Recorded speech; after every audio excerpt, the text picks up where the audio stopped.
Bismillahirrahmanirrahim. Assalamualaikum warahmatullahi wabarakatuh. Alhamdulillah wassalatu wassalamu ala rasulullah wa ba'du. Anak sekalian, semoga dirahmati Allah SWT. Hari ini kita belajar kembali akidah ya, hari Selasa. Kita masuk ke pembahasan tentang kiamat kubro ya. Yang sebelumnya kita sudah belajar tentang kiamat sugro. Apa itu kiamat kubro? Kiamat kubro itu kiamat atau menjadi tanda-tanda kiamat yang besar ya, tanda-tanda kiamat besar. Anak sekalian, semoga dirahmati Allah SWT ya. Kiamat kubro adalah hari dimananya dihancurkan langit dan bumi serta segala isinya ya, sebagai akhir dari kehidupan dunia ini ya. Kiamat kubro juga disebut juga kiamat besar ya. Allah SWT berfirman, kullu man 'alaiha fan wa yabqa wajhu rabbika dzul jalali wal ikram. Semua yang ada di atas dunia ini akan hancur semuanya dan akan tetap kekal, yaitu wajah Allah Tuhanmu yang maha tinggi dan mulia. Anak sekalian, semoga dirahmati Allah SWT ya, semua akan hancur kecuali hanya Allah Subhanahu wa Ta'ala. Dalam hadis Rasulullah SAW menyebutkan ada beberapa yang tidak hancur ya, yaitu seperti surga dan neraka ya. Surga dan neraka itu tidak hancur ketika terjadinya hari kiamat. Begitu juga Rasulullah mengabarkan seperti kolam ya, itu pena untuk menulis catatan takdir, juga tidak hancur. Begitu juga arsy-nya Allah ya, arsy-nya Allah ya, itu pun tidak hancur ya, nanti terjadi hari kiamat tidak hancur. Begitu juga malaikat yang memikul arsy ya, itu yang 8 itu ya, jumlahnya 8, itu pun tidak tidak hancur ya.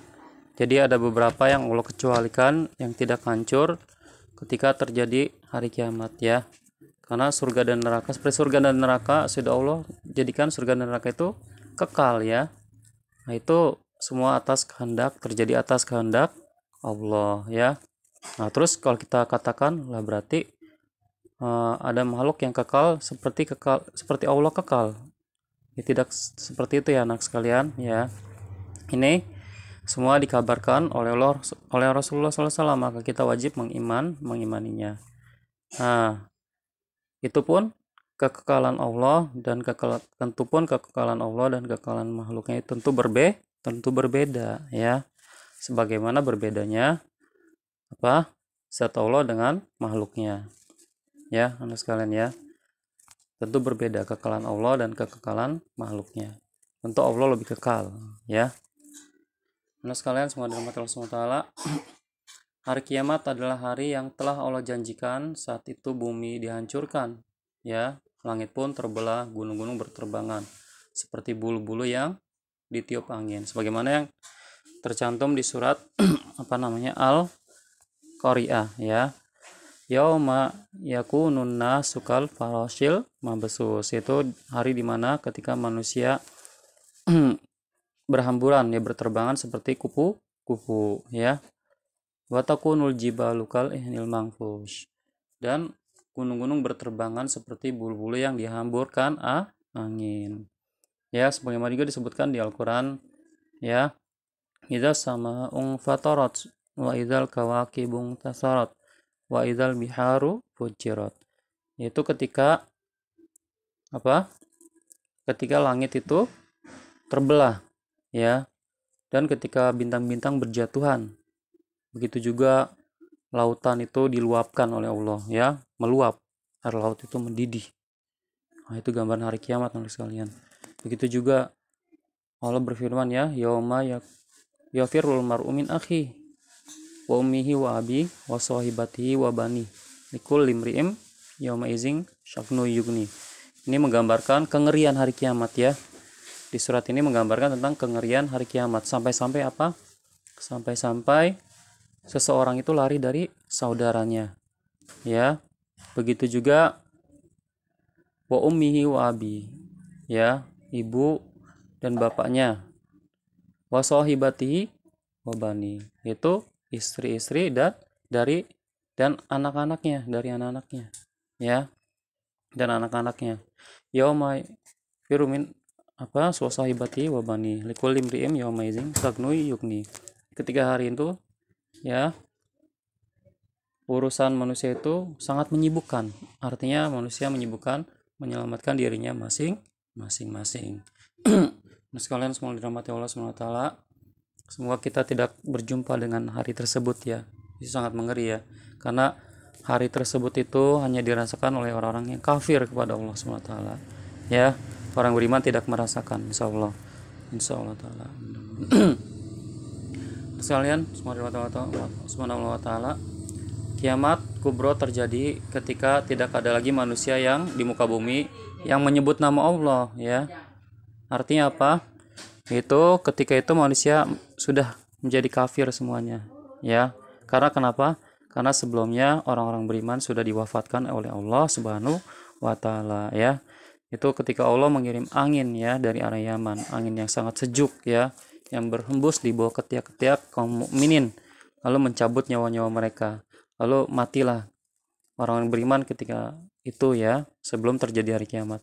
Lalu yang tersisa adalah orang yang buruk, yaitu orang kafir ya, yang tersisa pada saat itu. Itulah orang-orang yang akan merasakan terjadinya hari kiamat. Makanya ketika orang mukmin masih ada ya, maka tidak akan terjadi hari kiamat ya, karena masih ada orang yang menyebut nama Allah, masih ada orang yang mentauhidkan Allah. Selama masih ada orang yang mentauhidkan Allah, tidak akan terjadi hari kiamat. Selama masih ada orang beriman di muka bumi ini ya, beriman kepada Allah, beriman kepada Rasulnya, beriman kepada Al-Quran, maka tidak akan terjadi hari kiamat ya.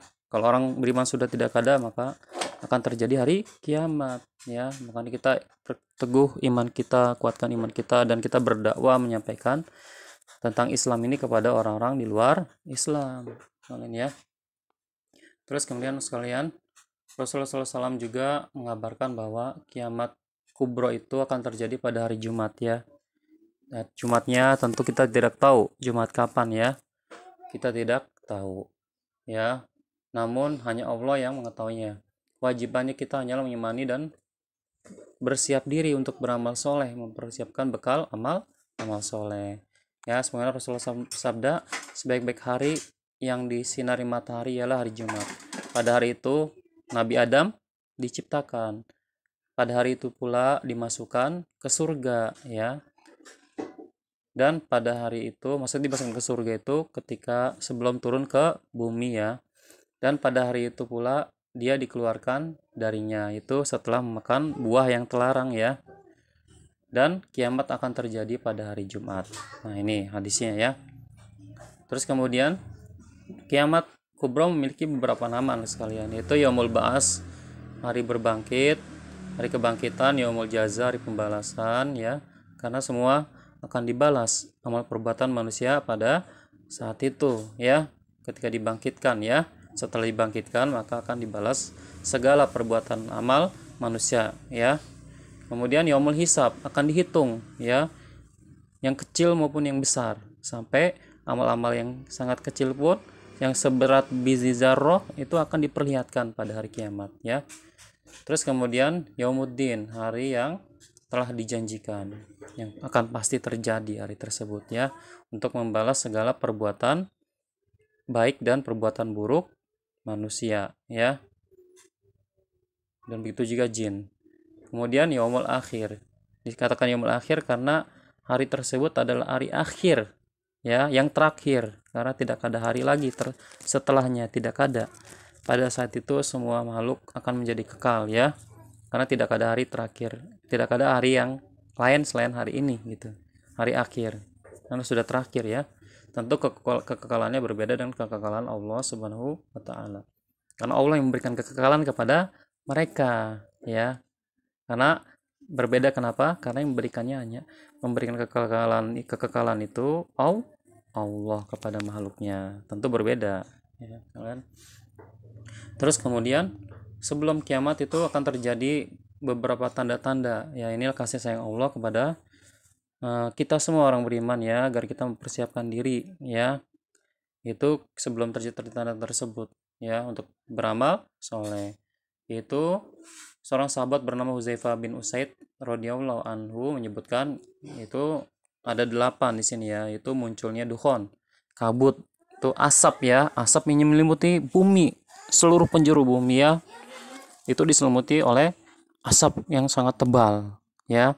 Nah, bagi orang kafir itu merasakan asap itu sangat tersiksa ya, mereka sampai kulit-kulit mereka itu melepuh ya. Adapun orang beriman ya, asap tersebut hanya membuat mereka batuk bersin saja. Masya Allah ya, ini membedakan kafir dan yang beriman ya, asap tersebut.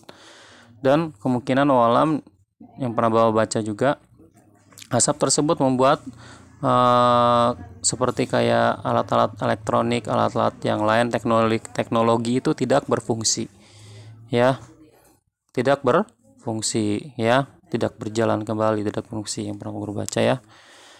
Kemungkinan perang yang terjadi di akhir zaman kan disebutkan di hadis-hadis itu memakai pedang lagi, pakai tongkat lagi ya, pakai panah lagi, naik kuda. Itu perang-perang terjadi di akhir zaman tuh seperti itu, kembali ke zaman dulu lagi ya. Karena apa ya, seperti tank-tank, pesawat tempur tidak berfungsi pada saat itu ya. Ya, dengan selimutnya asap yang tebal itu membuat alat-alat elektronik, semua teknologi tidak berfungsi. Allahu a'lam. Kemudian munculnya Dajjal ya, tentu sebelumnya Imam Mahdi ya. Imam Mahdi kita sudah sebutkan itu sebagai tanda-tanda kiamat kecil Imam Mahdi ya, yang belum terjadi ya. Imam Mahdi itu sebagai pintu masuk kepada tanda kiamat yang besar. Di sini tidak ceritakan karena Imam Mahdi tidak termasuk ke dalam tanda-tanda kiamat yang besar ya. Dia masuk ke tanda-tanda kiamat yang kecil yang belum terjadi ya. Itu ya Imam Mahdi. Nah, di sini langsung ke Dajjal. Dajjal itu ya seorang lelaki pemuda ya, pemuda. Dia itu berwajah kemerah-merahan, pendek, orangnya pendek ya. Ada yang menyebutkan ya orangnya besar tinggi seperti raksasa. Itu semua hadis-hadis yang tidak benar ya, tidak benar. Dajjal itu pendek seperti manusia biasa badannya ya, bahkan disebutkan pendek.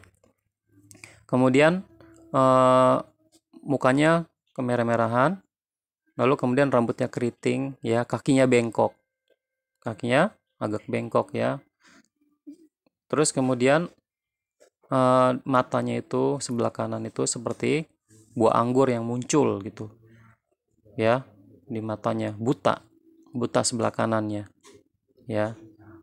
Terus kemudian di mana, di matanya itu buta sebelah kanannya. Terus di atas kedua, ada di mata di sebelah kirinya ya, di sebelah kirinya itu ada daging tumbuh. Di atas mata sebelah kirinya ada daging yang tumbuh. Tertulis di antara kedua matanya itu di tengah-tengah dahi situ ya, tulisan kafaro ya, yang dapat dibaca oleh orang-orang mukmin yang bisa membaca tulisan tersebut, baik yang mereka bisa membaca ataupun tidak bisa membaca. Masya Allah ya Allah, jadi kan orang yang nggak bisa baca pada saat itu bisa membaca tulisan kafaro. Masya Allah, selama dia orang beriman ya, akhirnya bisa mengenali itu Dajjal ya. Nah, kita belajar tentang Dajjal nih, karena ketika Dajjal tidak disebutkan lagi ya di atas mimbar-mimbar, maka itu akan terjadi mungkin pintu keluarnya Dajjal, karena orang sudah melupakan tentang Dajjal ya. Nah, anak sekalian, semoga dirahmati Allah Subhanahu wa taala. Kemudian Dajjal itu muncul di daerah Khurasan ya, yaitu terletak di Iran Timur. Iran sekarang negeri Syiah ya. Itu akan muncul di situ ya, di sebelah timur, dengan diiringi 70.000 orang Yahudi Asbahan ya. Itu sebuah kota di tengah Iran namanya Asbahan. Nah, Dajjal akan dibunuh nanti oleh Nabi saya. Oh ya, Dajjal itu bisa memasuki seluruh negeri. Dia berjalan seluruh negeri itu selama 40 hari. Satu harinya bagikan 1 tahun. Kemudian hari keduanya itu bagikan 1 bulan. Hari ketiganya bagikan 1 pekan. Nah, sisa hari-harinya 37 hari sisanya itu seperti hari-hari biasa. Kalau dihitung-hitung sekitar setahun lebih ya, setahun 2 bulan lebih. Dajjal itu di bumi. Dia mengelilingi dunia, jalannya seperti uh, air hujan yang ditiup angin gitu. Cepat ya jalannya ya. Insya Allah. Terus dia bisa menurunkan hujan, bisa menurunkan menumbuhkan tumbuh-tumbuhan, menghidupkan orang mati, semua atas izin Allah. Akhirnya Dajjal ini menjadi fitnah bagi orang yang manusia pada saat itu. Ya, karena dia mengaku sebagai Allah, mengaku sebagai Tuhan. Ya, kalau percaya kepada Dajjal maka dia menjadi orang kafir, ya. Nauzubillah min dzalik. Waliyazubillah. Sekalian saling dimati Allah Subhanahu wa taala. Dajjal akan kelak dibunuh oleh Nabi Isa ya, di Babulut, di pintu Lut ya, dibunuh di sana. Nah, sekarang kita masuk ke kisah Nabi Isa. Nabi Isa itu nabi ya, yang akan turun di akhir zaman nanti ya. Nabi Isa bukan nabi yang terakhir, bukan ya. Tentu yang nabi terakhir adalah Nabi Muhammad Shallallahu Alaihi Wasallam ya. Karena kenapa Nabi Isa itu turun? Dia hanya sebagai hakim ya. Nabi yang menjadi seorang hakim, seorang imam ya, seperti kayak Imam Syafi'i, seperti kayak Imam Imam Ahmad bin Hambal, Imam Malik, Imam Abu Hanifah ya. Tapi dia tetap sebagai seorang nabi ya. Tapi tidak membawa syariat yang baru. Dia mengikuti syariatnya Nabi Muhammad, beramal dengan Al-Qur'an dan sunnah dari Nabi Muhammad Shallallahu Alaihi Wasallam. Karena kenapa? Nabi Isa sebelum wafatnya beliau berdoa ya dulu ingin menjadi umatnya Nabi Muhammad SAW. Karena beliau tahu keutamaan dari umat Nabi Muhammad SAW. Masya Allah ya, kita bersyukur menjadi umat Nabi Muhammad ya, umat akhir zaman ini ya. Kita bersyukur menjadi umatnya Nabi Muhammad. Karena kenapa? Karena umat Nabi Muhammad itu umat yang pertama menyeberangi Sirat ya. Di antara nabi yang lain yaitu umatnya Nabi Muhammad yang pertama menyeberangi Sirat. Begitu juga umat Nabi Muhammad yang pertama memasuki surga. Masya Allah ya, banyak keutamaan tentang umat Nabi Muhammad ini ya. Ya, makanya Nabi Isa ingin berdoa menjadi umatnya Nabi Muhammad SAW, maka dikabulkan oleh Allah Subhanahu Wa Taala. Nah, maka nanti di akhir zaman diturunkan ya untuk membunuh Dajjal ya, gitu. Nah, Nabi Isa ini belum wafat ya, sebagaimana yang disebutkan orang Nasrani ya, yang menyembah Nabi Isa. Dan juga orang Yahudi mengatakan Nabi Isa telah dibunuh sama mereka, padahal belum ya. Makotaluhu yakina, mereka itu tidak yakin membunuh Nabi Isa ya. Nah, kata Allah barra'afallahu ilaihi. Bahkan Nabi Isa itu diangkat ke sisi Allah ya, diangkat ke langit. Di dalam hadis tentang Isra Mi'raj ya, kita sudah baca ya, Nabi Isa berada di mana? Di langit yang keberapa? Di langit yang kedua ya. Di hadis Isra dan Mi'raj Nabi Muhammad SAW itu bertemu dengan Nabi Isa ada di langit yang kedua ya, Masya Allah. Nah, nanti akan membunuh Dajjal di Babulut ya, dengan tombaknya 1 kali pukulan ya, maka Dajjal akan mati ya. Itu ringkas kisah, sebenarnya masih panjang ceritanya ya, Pak Guru ringkas saja kisah-kisah ini. Kemudian keluarnya Dabbah itu binatang ya, binatang melata ya, akan keluar dari depan Ka'bah ya, di Mekah sana ya. Ini berselisih ulama bentuknya seperti apa. Ada yang mengatakan bentuknya seperti ular ya, berkepala sapi ya, bertanduk rusa, membawa tongkat Nabi Sulaiman, tongkat Nabi Musa dan cincin Nabi Sulaiman. Nah ini, namun hadis tentang ini adalah hadisnya lemah atau palsu ya, tidak bisa kita yakini seperti itu. Yang benar yang dikuatkan oleh imam-imam kita ulama yaitu bahwa Dabbah itu berbentuk anak unta ya, unta yaitu unta ya, unta yang dulu Nabi Soleh, di zaman Nabi Soleh ya, anak untanya Nabi Soleh yang dibunuh sama orang-orang Yahudi ya pada saat itu ya. Nah, ini anak unta ini lari ya, lari menyelamatkan diri. Nah, inilah ya nanti yang akan keluar di akhir zaman ya, binatang yang nanti dia menandai, menstempel ya, menstempel di dahi-dahi orang beriman dan orang kafir, mencap ya, stempel ini orang beriman, ini orang kafir ya, semuanya dicap ya, sampai tidak tersisa satu orang pun ya, kecuali sudah dicap menjadi orang, lidahnya sudah ada tandanya dia orang beriman dan dia orang yang kafir. Masya Allah, semua atas kehendak Allah SWT. Kemudian ada terbit matahari dari barat. Nah ini terjadi ya, ketika terbit matahari dari barat itu beriman lagi, taubat seseorang ya, tidak bermanfaat lagi taubat seseorang ya, dan orang yang belum menguasakan kebaikan ketika itu ya. Nah dalam hadis disebutkan ya bahwa matahari itu, hadis riwayat Muslim ya, riwayat Muslim di kitab Fitan itu disebutkan bahwa matahari itu, ketika Rasulullah bertanya kepada para sahabatnya, kemanakah matahari itu berjalan gitu ya, lalu sahabat menjawab tidak mengetahui, hanya Allah dan Rasul yang tahu ya. Lalu kemudian Rasul mengatakan bahwa matahari itu berjalan itu ya ke arah mana? Ke bawah ars Allah. Kemudian matahari itu tersujud di bawahnya sampai Allah mengizinkannya kembali terbit esok harinya, dan terus seperti itu ya, sampai nanti di akhir zaman matahari itu ditahan oleh Allah Subhanahu wa taala, dan Allah perintahkan untuk terbit dari arah terbenamnya, terbalik ya. Maka ketika itulah iman seseorang tidak bermanfaat lagi ya. Artinya apa? Tidak diterima taubat ketika itu ya, dan tidak bermanfaat lagi orang yang ingin beramal soleh ketika itu, yang belum beramal soleh ya. Itu mengerikan. Maka sebelum matahari terbit dari barat, kita perbanyak amal kebajikan ya. Kemudian turunnya Nabi Isa, ini sudah kita ceritakan tadi ya, Nabi Isa. Kemudian Ya'juj dan Ma'juj. Nah Nabi Isa, Ya'juj Ma'juj itu dua kaum ya, kelompok seperti kayak Tartar dan Mongol gitu ya, dua suku besar, bukan dua orang, bukan Ya'juj dan Ma'juj seperti kayak dua nama orang, bukan seperti kayak siapa, misalkan kayak Andi dan kayak Dika gitu, bukan ya. Tapi ini seperti Ya'juj itu suku Ya'juj dan suku Ma'juj ya. Berarti banyak jumlahnya ya. Jumlahnya sangat banyak. Perbandingan ketika itu bahkan ya, itu manusia satu berbanding dengan 1000 Ya'juj Ma'juj. Sangat banyak sekali ya. Ketika hari kiamat di akhir zaman itu, Ya'juj Ma'juj itu berjumlah 1000 dan manusia satu. Tentu tidak bisa mengalahkan ya, karena saking banyaknya. Nah sekarang Ya'juj Ma'juj dikurung oleh Allah ya, di dalam tembok yang dibuat oleh Raja Zulkarnain ya, itu di zaman Nabi Daud pada saat itu ya, setelah Nabi Daud ya. Dan Nabi Sulaiman. Raja Zulkarnain itu di zaman Nabi Daud dan Nabi Sulaiman ketika itu ya.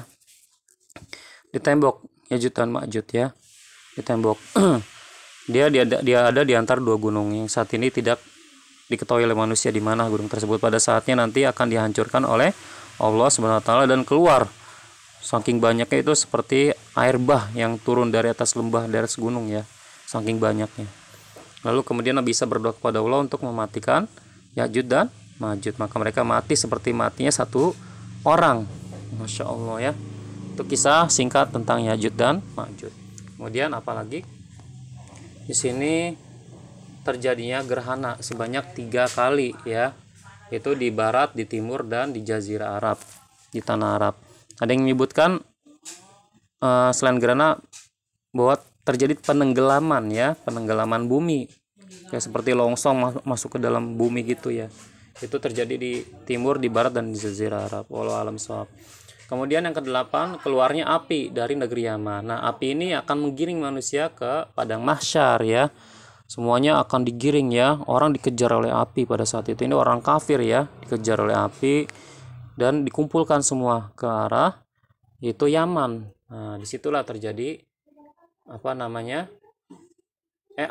Api yang muncul, keluar api dari negeri Yaman. Maaf, api keluar dari negeri Yaman ya, keluar dari negeri Yaman, dikumpulkan kemana manusia digiring ya, nanti ke mahsyarnya, tempat berkumpul, nanti dibangkitkan di situ manusia ya pada saat itu ya.